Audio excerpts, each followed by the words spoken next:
আসসালামু আলাইকুম বন্ধুরা, কেমন আছো তোমরা সবাই? আশা করি ভালো আছো, আমরাও ভালো আছি।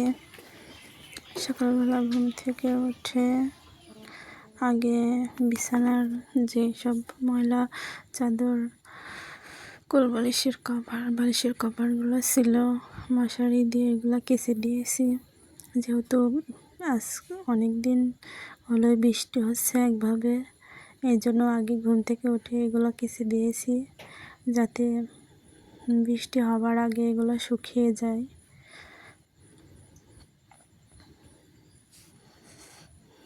দেখো অনেকটা সকাল হয়ে গেছে আজকে ঘুম থেকে উঠতে, তারপরেও আগে এগুলোকে কেচে দিয়েছি। কেচে দিয়ে তারপরে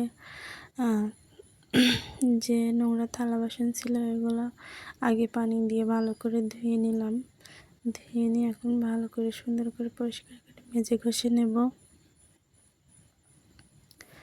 আসলে আমি কথা বলতে বললে আমার গলায় সমস্যা বাড়ে, এজন্য যদি কারোর শুনতে অসুবিধা হয় একটু গুছিয়ে নিও। থালা বাটিগুলো মেজে তারপরে আমার আরেকটা বেডশিট ছিল বিছানায়, সুন্দর করে সেটা আমি পেতে দেব, কেননা এরকম খালি বিছানা দেখতেও ভালো লাগছে না। আর অনেকটাই ঝুল ময়লা হয়েছে, সেগুলো আগে সুন্দর করে সব কিছু ঝেড়ে পরিষ্কার করে নিচ্ছি।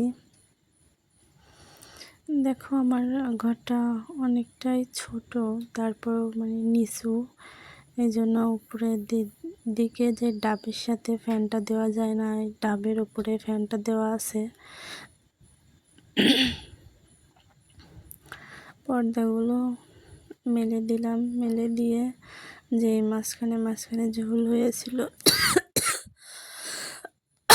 দেখো আমি কথা বলতে বলতে আমার কাশিটা আবারও শুরু হয়ে গেল।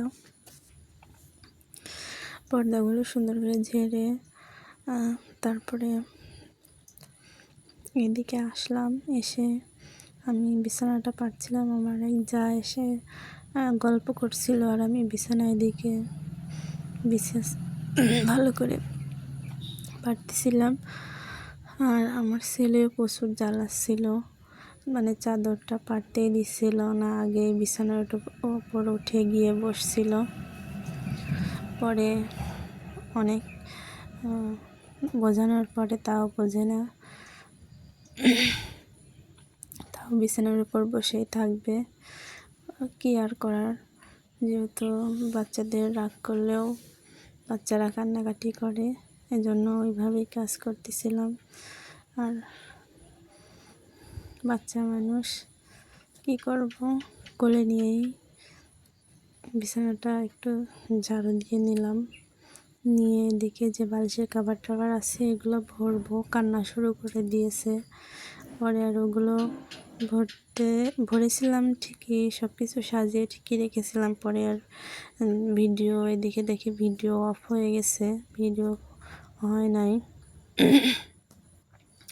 এদিকে আমার যার সঙ্গে কথা বলতে বলতে আমি বাইরে বেরিয়ে গেছিলাম, আর এদিকে ভিডিও যে কখন অফ হয়ে গেছে আমি টেরই পাইনি। পরে কি করার, ছেলেকে একটু খাইয়ে দিয়ে শাশুড়ির কাছে দিয়ে আসলাম। দিয়ে এখন ব্রাশ করে ফ্রেশ হয়ে তারপরে যাব রান্নার দিকে। এদিকে দেখো উঠানাটাও ঝাড়ু দিয়ে নিয়েছি সুন্দর করে, কিন্তু ভিডিও করতে পারিনি। আর এদিকে দেখো আমার এই মশারিটার যে লাঠিগুলো গাড়া আছে ওগুলো পড়ে পড়ে যাচ্ছে, যেহেতু বৃষ্টির সময় ঝড়ো বাতাসও বইছে, এজন্যই সমস্যা।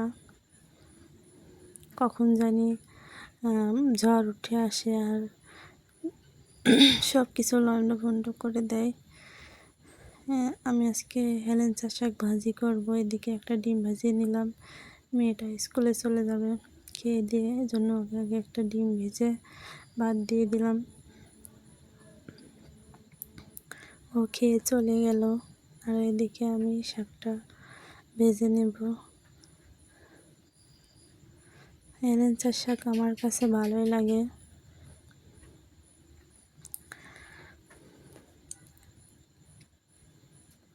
আমার এই ভিডিওটা যদি কেউ দেখে থাকো, চ্যানেলটা সাবস্ক্রাইব করে আমার পাশে থেকো, একটা লাইক দিয়ে সুন্দর একটা কমেন্ট করো। তোমাদের একটা লাইকে আমার এই ভিডিওটা অসংখ্য মানুষের কাছে পৌঁছে যাবে। ভিডিও তো আমি প্রতিদিনই ছাড়ার চেষ্টা করি, তারপরে কী করব, ছাড়া হয়ে ওঠে না। যেহেতু ছেলেও অসুস্থ, আমিও অসুস্থ, দুইজনই যদি অসুস্থ হয় তাহলে কে কাকে দেখবে বলো।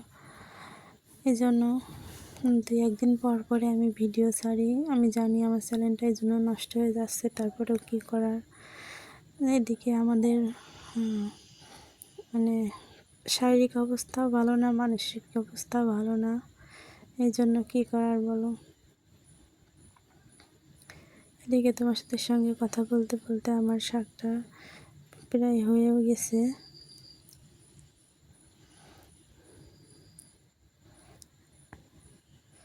এখন শাকটা নামিয়ে নেব।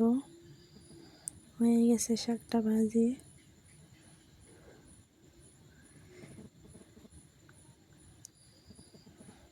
আমার চুলা কিন্তু এটা সিমেন্টের চুলা, এই জন্য মাটি দিয়ে খুব একটা লেপি না। দেখো শাকটা ভাজি কিন্তু অনেক সুন্দর হয়েছিল, খেতেও অনেক টেস্টি হয়েছিল।